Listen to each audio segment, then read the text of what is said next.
वंदे मातरम बच्चों।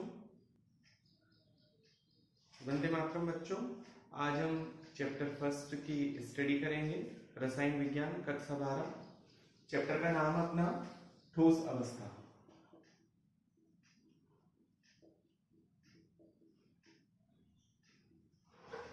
ठोस अवस्था के बारे में मैं आपको मेरे जो सिलेबस का लेक्चर था उसमें बताया था कि ये बोर्ड परीक्षा में इसका जो अंक भार है वो 3 अंक का है और इसमें से अधिकतर एक एक नंबर के 3 प्रश्न पूछे जाते हैं।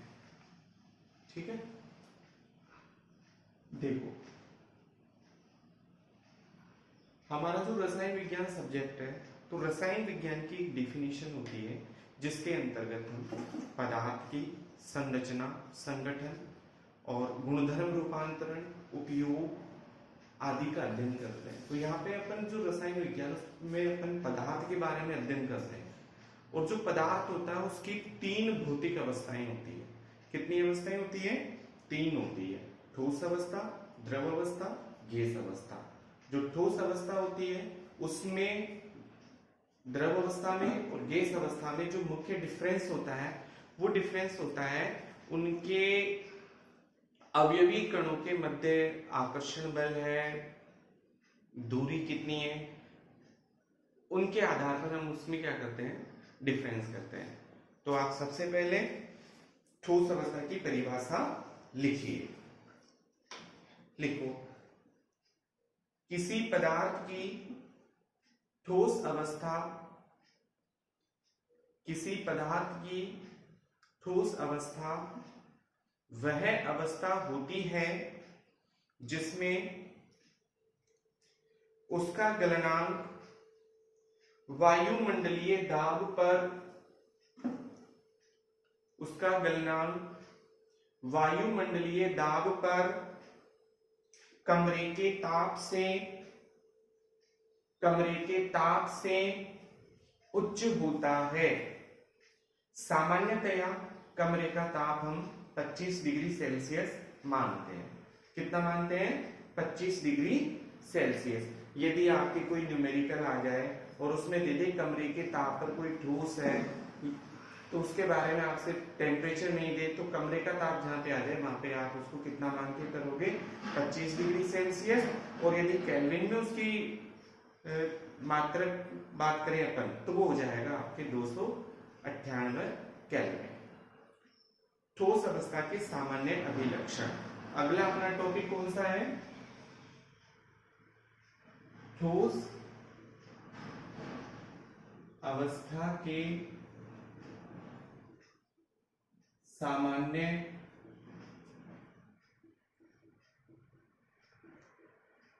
अभिलक्षण। जैसा कि मैंने भी आपको बताया था कि जो भौतिक अवस्थाएं थी, ठोस, द्रव, गैस, उन तीनों अवस्थाओं में जो मुख्य अंतर है वो हम उनके अवयवी कणों के मध्य आकर्षण क्या है और उनमें कितना रिक्त स्थान है उसके आधार पर ही करते हैं। तो आप पहले सुनो फिर लिखो। पहला अभिलक्षण, ठोसों के अवयवी कण होते हैं उनके मध्य रिक्त स्थान बहुत कम पाया जाता है। ठोसों के मध्य जो रिक्त स्थान होता है वो बहुत कम पाया जाता है।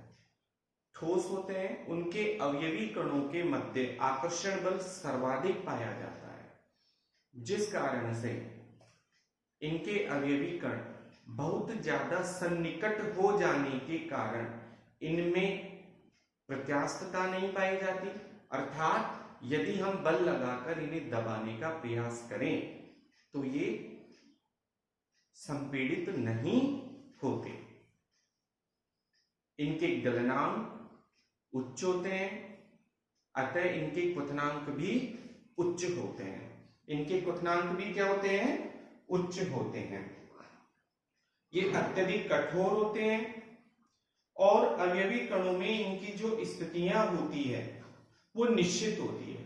इसके आधार पर अपन ये कह सकते हैं कि जो ये ठोस होते हैं, ये जो ठोस होते हैं, इनके अवयवी कण इनकी माध्य स्थितियों पर ही दोलन करते हैं। अब आप ठोसों के अभिलक्षण लिखिए। नंबर 1, इनका आकार व आयतन निश्चित होता है। आकार व आयतन निश्चित होता है। निश्चित होता है। नंबर 2, इनके अवयवी कणों के मध्य आकर्षण बल सर्वाधिक पाया जाता है।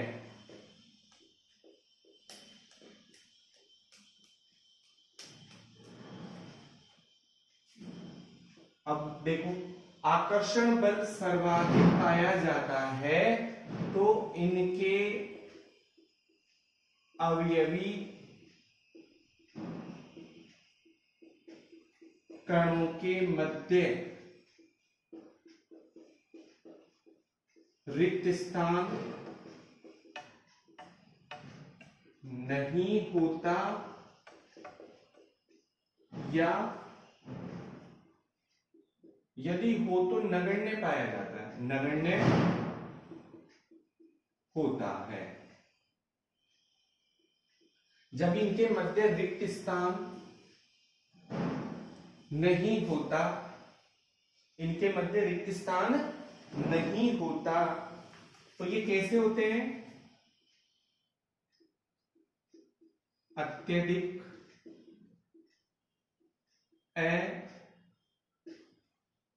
असंपीड्य व कठोर होते हैं। कैसे होते हैं ये? अत्यधिक असंपीड्य और कठोर होते हैं।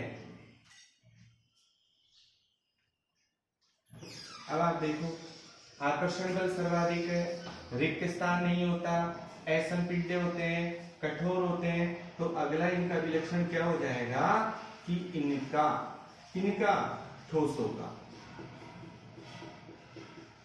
का सामान्य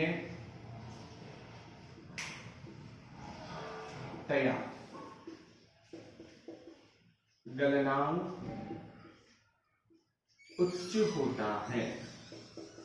इनका गलनांक कैसा होता है? उच्च होता है। अब देखो, अपन इनके क्या लिखे हैं? ये अभिलक्षण लिखे हैं। क्या लिखे हैं? अभिलक्षण लिखे हैं। अब अपन बात करते हैं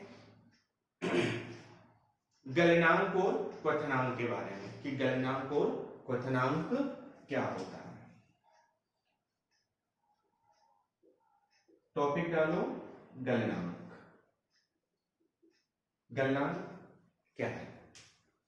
सुनिए, वह तापमान जिस पर सामान्य वायुमंडलीय दाब पर कोई ठोस पिघलता है गलनांक बिंदु कहलाता है। कौन सा तापमान? वह तापमान जिस पर सामान्य वायुमंडलीय दाब पर कोई ठोस पिघलता है गलनांक बिंदु कहलाता है। बर्फ का गलनांक कितना होता है? 0 डिग्री सेल्सियस। कितना होता है? 0 डिग्री सेल्सियस। अब अगला टॉपिक डालिए आप, क्वथनांक, जिसे हम क्या कहते हैं? Boiling point. क्या कहते हैं? बॉइलिंग पॉइंट भी कहते हैं। क्या परिभाषा हो जाएगी इसकी? सेकंड चैप्टर में अच्छे से पढ़ेंगे। वह तापमान जिस पर किसी द्रव का वाष्प दाब वायुमंडलीय दाब के बराबर हो जाता है क्या कहलाता है? क्वथनांक बिंदु कहलाता है। परिभाषा क्या हो गई? किसी द्रव का वह तापमान जिस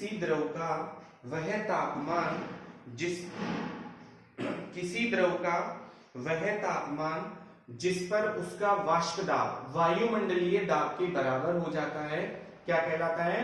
क्वथनांक कहलाता है। इसकी परिभाषा लिखिए आप, वह तापमान जिस पर किसी द्रव का वाष्प दाब वायुमंडलीय दाब के बराबर हो जाता है। वायुमंडलीय दाब के बराबर हो जाएगा तो अपन जानते हैं पानी का जो क्वथनांक बिंदु होता है वो कितना होता है, 100 डिग्री सेल्सियस का होता है। कितना होता है, 100 डिग्री सेल्सियस का होता है। अर्थात जब हम पानी को गर्म करते हैं तो गर्म करने पर वो कितने डिग्री सेल्सियस पर उबलता है, 100 डिग्री सेल्सियस पर उबलने लग जाता है। तो ये क्या हो गया, उसका क्वथनांक बिंदु हो गया। अपना नेक्स्ट टॉपिक है ठोसों के प्रकार। क्या है, ठोसों के प्रकार। अब देखो, ठोस है वो दो प्रकार के होते हैं। पहला हो गया अक्रिस्टलीय ठोस। क्या हो गया, अक्रिस्टलीय ठोस। दूसरा हो गया अपना क्रिस्टलीय ठोस।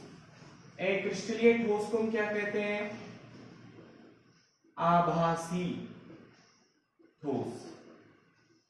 और इसे हम क्या कहते हैं, वास्तविक ठोस। क्या कहते हैं, वास्तविक ठोस। अब देखो यहां पे अक्रिस्टलीय ठोस तो वे होते हैं जो हमें लगते तो हैं कि ये ठोस है लेकिन ठोस होते नहीं है। जैसे कांच, जो हमारे दरवाजे खिड़कियों पे कांच लगाए जाते हैं वो क्या होते हैं, अक्रिस्टलीय ठोस होते हैं, आभासी ठोस होते हैं। कांच को इसीलिए हम क्या कहते हैं, अतिशीतित द्रव भी कहते हैं। अतिशीतित द्रव भी कहते हैं किसे, कांच को। और वास्तविक ठोस क्या होते हैं कि जो गुणों से भी और वास्तविकता में भी क्या हो, ठोस हो, जिसमें अवयवी कणों की जो अवयवी कण है उन अवयवी कणों की स्थिति दीर्घपरासी होनी चाहिए। कैसी होनी चाहिए, दीर्घपरासी होनी चाहिए। तो वो क्या कहलाते हैं, हमारे वास्तविक ठोस कहलाते हैं। क्या कहलाते हैं, वास्तविक ठोस कहलाते हैं। अब देखो इधर, अब अपन क्या करते हैं कि जो क्रिस्टलीय और अक्रिस्टलीय ठोस होते हैं ना उनमें अंतर देखते हैं। क्या देखते हैं, उनमें अंतर देखते हैं। इसके लिए हमने एक टेबल बनाई है, सारणीबद्ध किया है उन अंतरों को। देखो, सबसे पहले तो मैंने जो जो अंतर है, अपन जिस जिस भी अंतर का डिस्कशन करेंगे वो सारे लक्षण मैंने यहाँ सूचीबद्ध कर दिए। जैसे पहले आकार, गलना, गलन, ऊष्मादेशिकता, अवयवी कणों की व्यवस्था, प्रकृति, विदलन का गुण। अब हम आकार की बात करते हैं। तो पहला अपन ने क्या लिखा, क्रिस्टलीय ठोस। तो क्रिस्टलीय ठोसों में अवयवी कणों की व्यवस्था नियमित होती है, दीर्घपरासी होती है। अतः इनकी ज्यामिति या आकार हमेशा निश्चित होता है। क्या होता है, निश्चित ज्यामिति व निश्चित आकार होता है। ठीक है। इसके बाद में आता है अपने अक्रिस्टलीय ठोस। ये असमान आकार के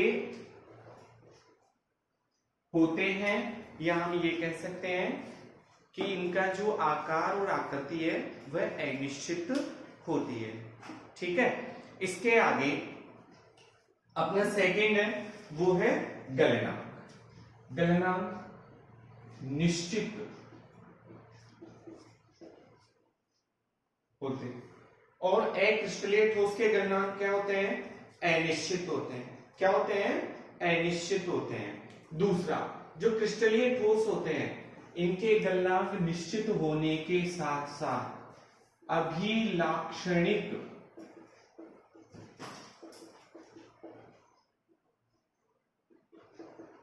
ताप पर ही पिघलते हैं। जबकि अक्रिस्टलीय ठोसों का जो गलनांक होता है वो अनिश्चित होता है। इनका गलनांक क्या होता है, अनिश्चित होता है। तथा साथ में अपन एक चीज और देखते हैं कि जो अक्रिस्टलीय ठोस होते हैं वो जैसे जैसे अपन ताप बढ़ाएंगे तो उस ताप बढ़ाने पर ये नरम हो जाते हैं। हमने अक्सर देखा है कि जो प्लास्टिक होती है या प्लास्टिक का कोई डिब्बा होता है, उसे जैसे अपन थोड़ा सा गर्म करते हैं पिघलता नहीं है, लेकिन वो नरम हो जाता है। तो ताप की एक परास पर नरम हो जाते हैं। टेम्परेचर से पहले ये क्या हो जाते हैं, नरम हो जाते हैं। इसके आगे आता है अपना गलन ऊष्मा। तो क्रिस्टलीय ठोसों की गलन ऊष्मा क्या होती है, निश्चित होती है।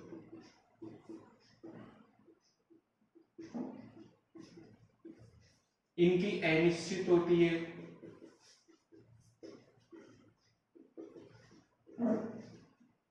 देशिकता, ये विषम देशिक प्रकृति के होते हैं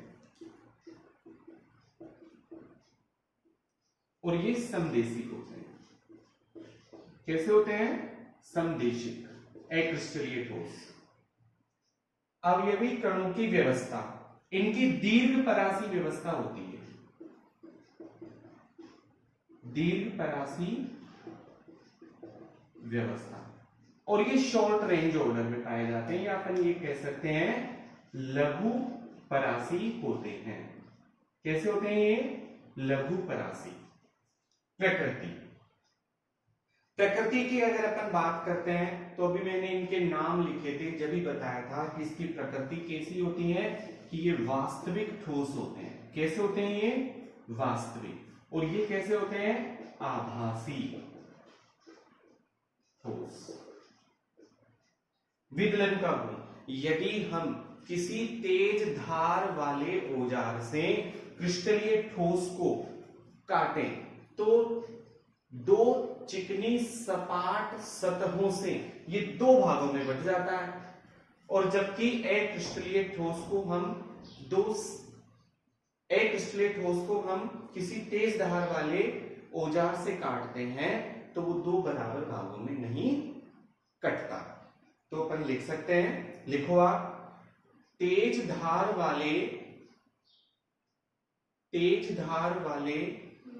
औजार से काटने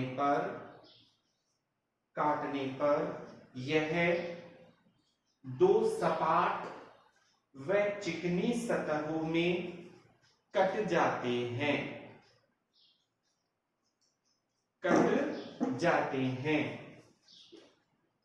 अर्थात विदलन का गुण पाया जाता है। अक्रिस्टलीय ठोस में लिखिए, अक्रिस्टलीय ठोस में लिखिए, जब इन्हें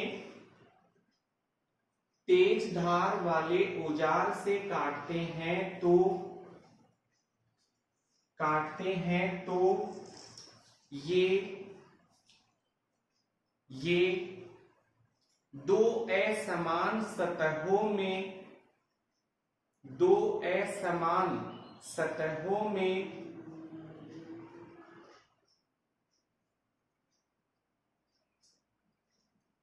टूट जाते हैं या कट जाते हैं। लास्ट लिखो इनका डिफरेंस। उदाहरण,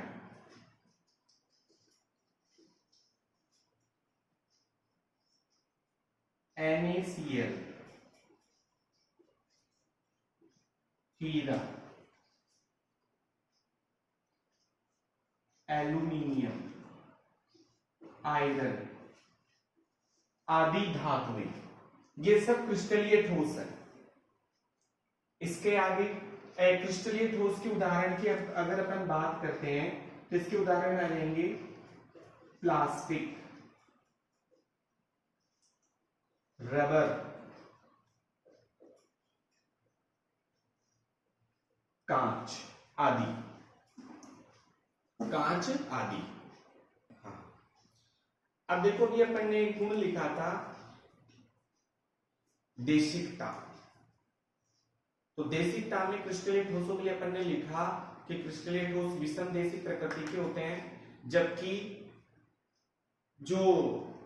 जबकि जो अक्रिस्टलीय ठोस होते हैं वो कैसे होते हैं? समदेशिक प्रकृति के होते हैं। तो आप परिभाषा लिखो, विषम देशिक प्रकृति की और समदेशिक प्रकृति की। सबसे पहले आप परिभाषा डालिए विषम देशिक प्रकृति।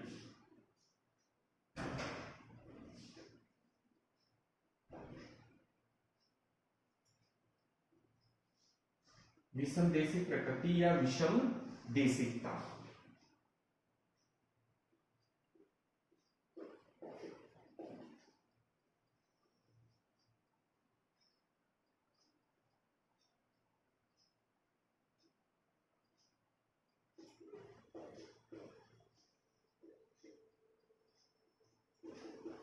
परिभाषा लिखो, पहले सुन लो या तो सुनो। जब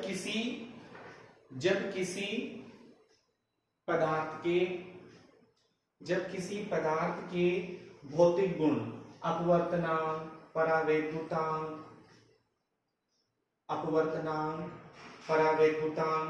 प्रतिरोधकता आदि गुणों को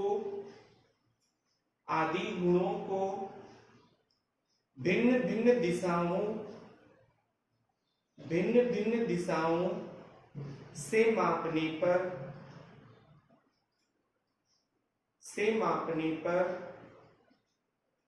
इनके मान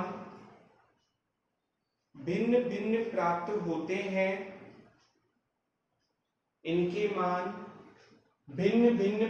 होते हैं। विषम देशिक कहलाते हैं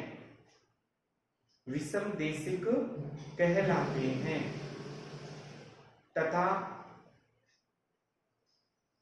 पदार्थों का यह गुण विषम देशिकता कहलाता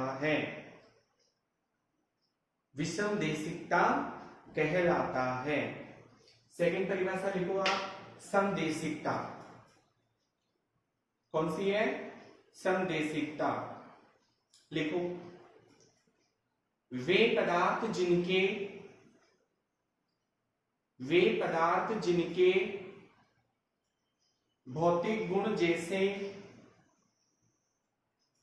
भौतिक गुण जैसे अपवर्तनांक, परावैद्युतांक,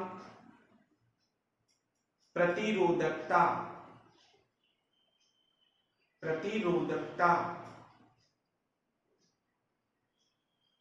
आदि को भिन्न भिन्न दिशाओं से मापने पर भी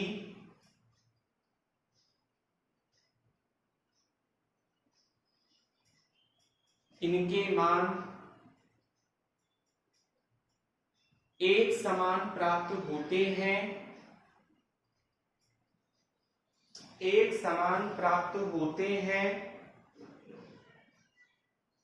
समदेशिक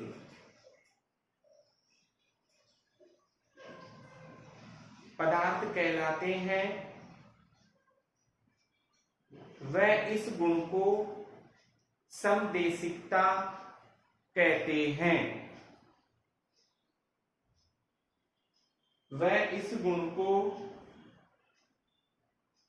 समदेशिकता कहते हैं।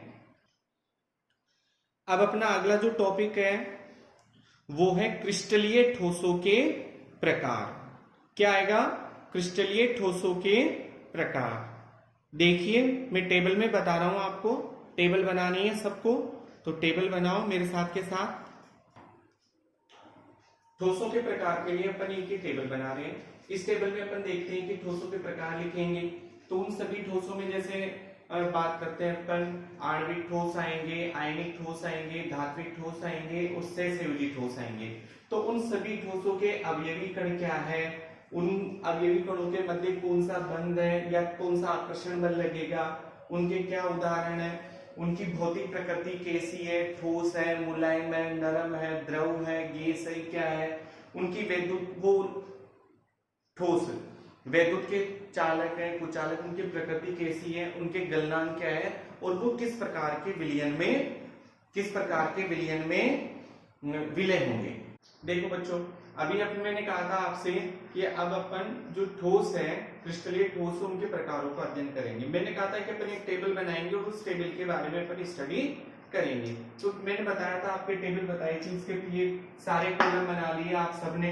अब इस टेबल के अंदर क्या है कि जो ठोसों के प्रकार थे उनको देखते हैं अपन। सबसे जो पहला प्रकार लिया अपन ने, कौन सा लिया? आणविक ठोस लिया।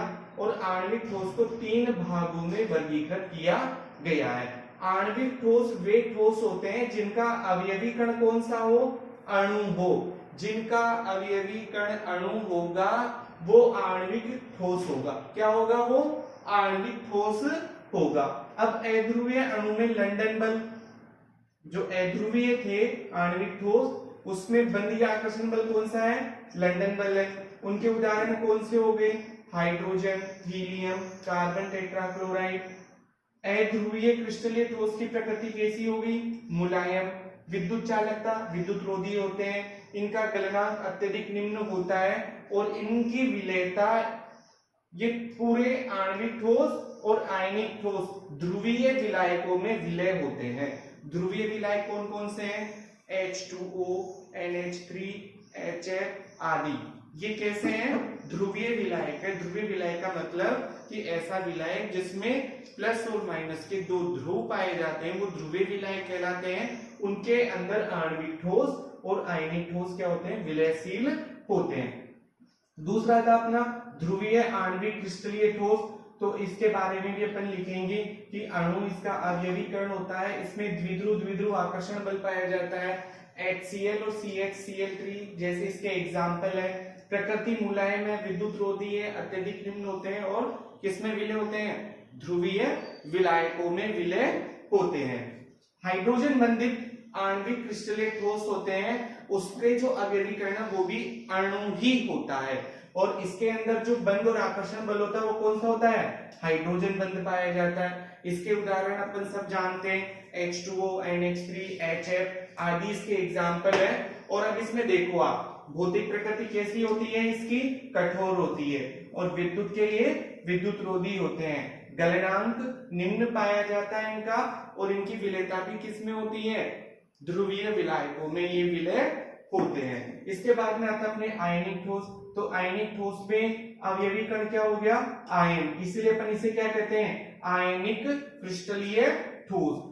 बंद स्थिर वैद्युत आकर्षण बल या कूलाम बल पाया जाता है इनमें। उदाहरण क्या हो गया इसका? NaCl हो गया, ZnCl2 हो गया आदि बहुत सारे लवण है जो किसके उदाहरण है? आयनिक ठोस के उदाहरण है। कठोर होते हैं ये, लेकिन इनकी प्रकृति कैसी होती है? भंगुर। भंगुर का मतलब हो गया कि यदि हम किसी बल से इनको दबाया जाए या बल लगाया जाए तो ये बिखर जाते हैं। विद्युत चालकता, ठोस अवस्था में कुचालक और आयनिक व गलित अवस्था में सुचालक होती है। आयनिक ठोस अवस्था में क्या होते हैं? विद्युत के कुचालक होते हैं। अब यहाँ पे मैंने लिखा है, एक तो होती है इनकी आयनिक अवस्था और एक होती है गलित अवस्था। तो आयनिक अवस्था का मतलब हो गया कि जब इनको आप किसी विलायक में डालोगे तो विलयन बन जाएगा और विलयन बनने पर इनके आयन अलग हो जाएंगे, तो वो हो गई आपकी आयनिक अवस्था। दूसरी हो गई गलित अवस्था। गलित अवस्था का मतलब हो गया कि आप इन्हें इतने अधिक तापमान पर गर्म करो, इनका गलनांक बिंदु के तापमान तक गर्म करो तो ये पिघल जाएंगे, तो वो हो गई इनकी गलित अवस्था। दोनों ही अवस्था में इसमें पाए जाते हैं मुक्त आयन और मुक्त आयन पाए जाने के कारण ये क्या करते हैं? विद्युत का सुचालन करते हैं, विद्युत का चालन करते हैं। इनका गलनांक उच्च होता है और ये भी ध्रुवीय विलायकों में विलय होते हैं। इसके बाद में अपने आता है धात्विक ठोस। कौन सा आता है? धात्विक ठोस। धात्विक ठोस में आप देखो अवयवीकरण कौन सा है? परमाणु है। और आप देखो धात्विक बंध पाया जाता है इसमें। इसके उदाहरण लिखे अपन ने, लोहा, चांदी, सोना, एल्यूमिनियम, कॉपर आदि बहुत सारी जो धातुएं, वो सारी की सारी कौन सी है? धात्विक ठोस होती है। फिर आते हैं अपने भौतिक प्रकृति। कठोर परंतु तन्यता, कठोर होते हैं लेकिन इनमें तन्यता व आघात वर्धन्यता पाई जाती है। विद्युत के ये सुचालक होते हैं और गलनांक इनका क्या होता है, उच्च होता है। गलनांक क्या होता है इनका, उच्च होता है। इसके बाद इनका जो लास्ट था सहसंयोजक क्रिस्टलीय ठोस, तो सहसंयोजक क्रिस्टल ठोस का अवयवीकरण भी क्या हो गया, परमाणु हो गया। इसमें कौन सा बंध पाया जाता है, सहसंयोजक बंध। कौन सा बंध पाया जाता है, सहसंयोजक बंध पाया जाता है। और इसके उदाहरण कौन से हो गए, ग्रेफाइट, हीरा, सिलिकॉन कार्बाइड आदि हो गए। अब अपन ये देखते हैं, देखो सहसंयोजक बंध में जो सहसंयोजक ठोस थे उसमें जो ग्रेफाइट है उसकी प्रकृति तो मुलायम है और वो विद्युत का सुचालक है, उसका गलनांक उच्च है। हीरा है वो कठोर होता है, विद्युत रोधी है। सिलिकॉन कार्बाइड है कठोर होता है, विद्युत रोधी है। और इन सभी का जो गलनांक होता है वो कैसा होता है, अत्यधिक उच्च होता है। अब है ना, आप सब स्टूडेंट्स इसको अपनी कॉपी में नोट डाउन कर लो, और जैसे परीक्षा में क्वेश्चन आ जाए कि अध्रुवीय आणविक क्रिस्टलीय ठोस से आप क्या समझते हैं, तो अब उसमें अपने को 2-3 लाइन लिखनी है। तो इस टेबल से देखो कैसे लिखेंगे, अध्रुवीय आणविक ठोस के बारे में पूछा, पहली लाइन क्या हो गई उसकी, अवयवीकरण अणु होता है। अध्रुवीय आणविक ठोस में आकर्षण बल लंदन बल पाया जाता है, एक उसका उदाहरण हो गया। उसकी भौतिक प्रकृति मुलायम हो गई, उसकी विद्युत रोधी होता है। तो ऐसे करके अपन उसके बारे में कितनी लाइन लिख सकते हैं, वो तो 2 लाइन 3 लाइन लिखने के लिए कहेगा, जबकि अपन 1 2 3 4 5 6 7 लाइन तक 6-7 लाइन लिख सकते हैं। तो अपन इस टेबल के माध्यम से सभी प्रकार के ठोसों के बारे में लिख सकते हैं, पढ़ सकते हैं। इसे आप कॉपी में नोट डाउन करो, ठीक है।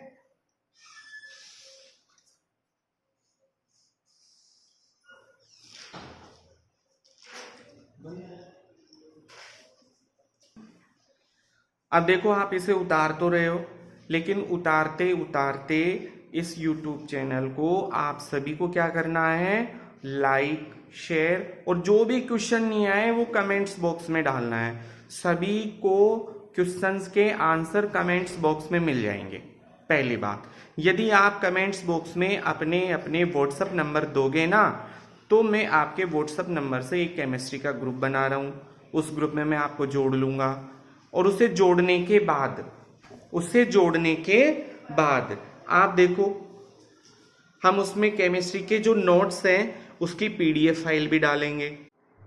देखो स्टूडेंट, मेरा मोबाइल नंबर है, व्हाट्सएप नंबर है मेरा 9829945194। आप सभी को ये मेरे मोबाइल नंबर है, इस मोबाइल नंबर पे भी आप व्हाट्सएप कर सकते हो, ठीक है। अब अपना जो नेक्स्ट टॉपिक है वो है क्रिस्टल जालक एवं एकक कोष्टिका। क्रिस्टल जालक एवं एकक कोष्टिका, क्रिस्टल जालक और एकक कोष्टिका अपना जो नेक्स्ट टॉपिक है उसे देखिए आप। क्रिस्टलीय ठोसों का मुख्य अभिलाभ, क्रिस्टलीय ठोसों का मुख्य अभिलक्षण यह है कि उसके अवयवी कण त्रिविम में एक निश्चित ज्यामितीय व्यवस्था में होते हैं। जितने भी क्रिस्टलीय ठोस होते हैं उनके अवयवी कण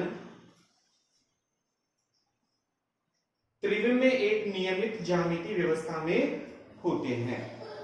अर्थात क्रिस्टल जालक क्रिस्टलीय ठोस के अवयवी कणों की त्रिविम में एक नियमित ज्यामितीय व्यवस्था को कहते हैं। क्रिस्टलीय जालक किसे कहेंगे, कि जो क्रिस्टल था ठोस उसके अवयवी कणों की त्रिविम में एक नियमित ज्यामितीय व्यवस्था को कहते हैं। ऐसे भी समझ सकते हैं अपन कि कोई क्रिस्टलीय ठोस था तो उस क्रिस्टलीय ठोस में जो अवयवी कण थे उन अवयवी कणों के बिंदु माने, क्या माने, बिंदु, और उन सभी बिंदुओं को एक रेखा से आरेखित करें तो एक जाल नुमा संरचना प्राप्त होती है, जिसे हम क्या कहते हैं, क्रिस्टल जालक कहते हैं।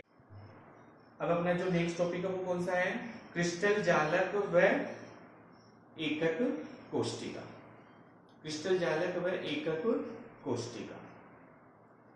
अब आप परिभाषा लिखो क्रिस्टल जालक की, लिखो आप परिभाषा। हम जानते हैं कि एक क्रिस्टलीय ठोस के अवयवी कणों की त्रिविम में नियमित ज्यामितीय व्यवस्था होती है। अर्थात कोई क्रिस्टलीय ठोस है, उसके जो अवयवी कण हैं उन्हें हम बिंदु रूप माने, सभी बिंदुओं को एक रेखा से स्पर्शित माने, एक रेखा से उन्हें संरेखित करें, तो हम ये पाते हैं कि हमें एक जालनुमा संरचना मिलेगी। उसे हम क्या कहते हैं? क्रिस्टल जालक कहते हैं। क्या कहते हैं? क्रिस्टल जालक कहते हैं। तो क्रिस्टल जालक की परिभाषा क्या हो गई? नोट डाउन करो। क्रिस्टल जालक क्रिस्टलीय ठोस के अवयवी कणों, क्रिस्टलीय ठोस के अवयवी कणों, परमाणु, अणु, आयनों, परमाणु, अणु, आयनों की त्रिविम में एक नियमित ज्यामितीय व्यवस्था को कहते हैं। ज्यामितीय व्यवस्था को कहते हैं। अब एक वैज्ञानिक हुए थे, उनका नाम था हाय। हेलो वाला हाय नहीं, वैज्ञानिक का नाम ही क्या था? हाय। इन्होंने भी क्रिस्टल जालक की एक परिभाषा दी थी। क्या दी थी इन्होंने? क्रिस्टल जालक की एक परिभाषा दी थी। तो लिखो आप परिभाषा। हॉय के अनुसार किसी ठोस में अवयवी कणों के क्रमिक समूह के कारण, अवयवी कणों के क्रमिक समूह के कारण क्रिस्टल का बाह्य आकार बनता है, जिसे त्रिविम जालक या क्रिस्टल जालक कहते हैं। त्रिविम जालक या क्रिस्टल जालक कहते हैं। इसलिए ना आपने सबने परिभाषा हाई के अनुसार किया था। अब देखो ये क्रिस्टल जालक बना रखा अपन ने, एक क्रिस्टल लिया था, क्रिस्टलीय ठोस। इस क्रिस्टलीय ठोस के ये सारे जो बिंदु दिख रहे हैं ना, ये सारे बिंदु इसके क्या है? अवयवी कण है। परमाणु भी हो सकता है, अणु भी हो सकता है, आयन भी हो सकता है। तो ये सारे इन बिंदुओं को जब अपन ने एक रेखा से संरेखित कर दिए तो हमें एक जालनुमा संरचना प्राप्त हो गई ना। इसी को हम क्या कहते हैं? क्रिस्टलीय जालक या क्रिस्टल जालक। अगला अपना जो टॉपिक था या परिभाषा अपन पढ़ेंगे वो है इकाई कोष्टिका। इसे एकक कोष्टिका भी कहते हैं। एकक कोष्टिका भी कहते हैं। इकाई कोष्टिका का मतलब होता है,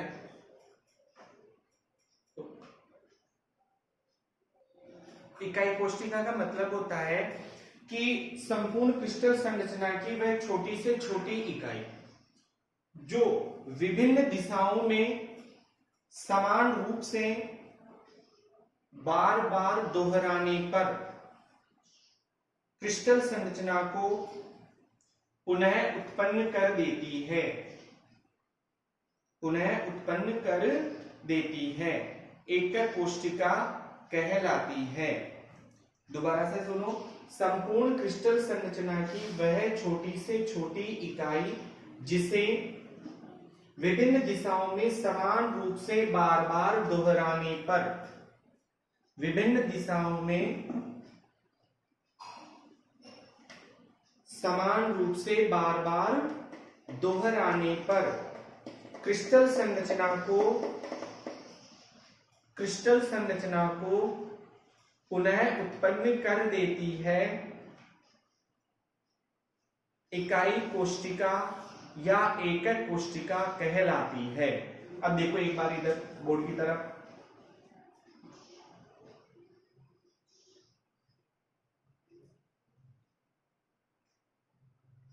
ये हम एक एकक कोशिका बना रहे हैं।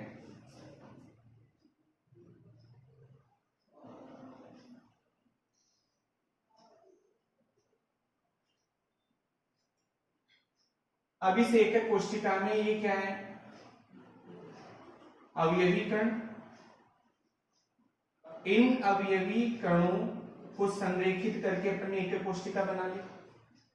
अब इस एकक कोशिका की इस दिशा में भी बार बार बढ़ाए, इधर भी करें, इधर भी करें, इधर भी करें, सामने भी और पीछे भी, तो सभी दिशाओं में बार बार दोहराने पर जिसका निर्माण होगा उसे हम क्या कहते हैं, क्रिस्टल जालक।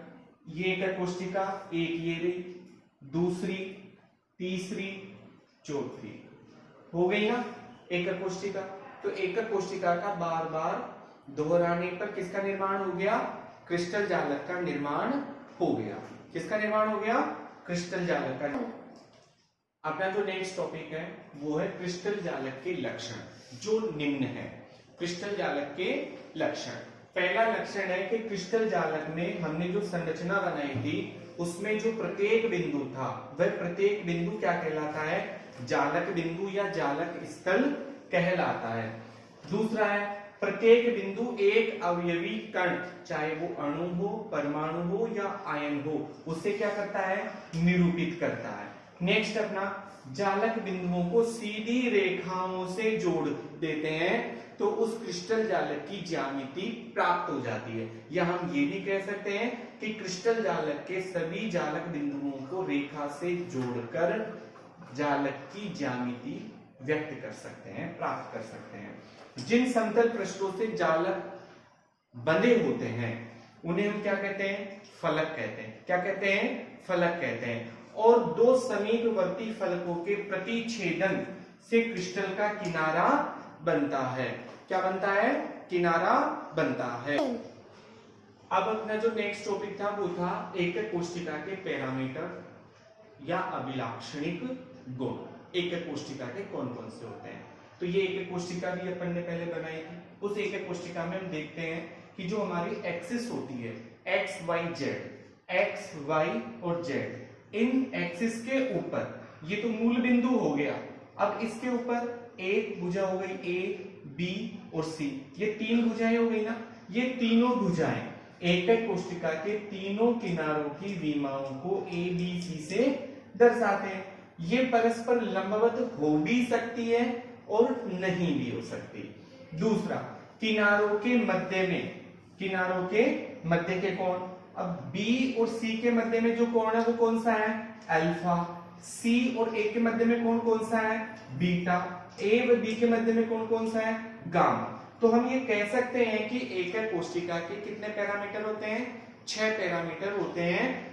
ए बी सी, तीन तो उसकी हो गई विमाएं एक्सिस, और 3 हो गई उसके मध्य में पाए जाने वाले कोण। बाकी हम नेक्स्ट क्लास में देखेंगे। अब आप इस वीडियो को शेयर करो, इसमें कोई भी प्रॉब्लम्स हो आपको तो वो आप कमेंट्स करके पूछ सकते हो, लाइक करो और इसे पूरा देखो। जो भी प्रॉब्लम्स है हम आपकी प्रॉब्लम्स को सॉल्व करेंगे।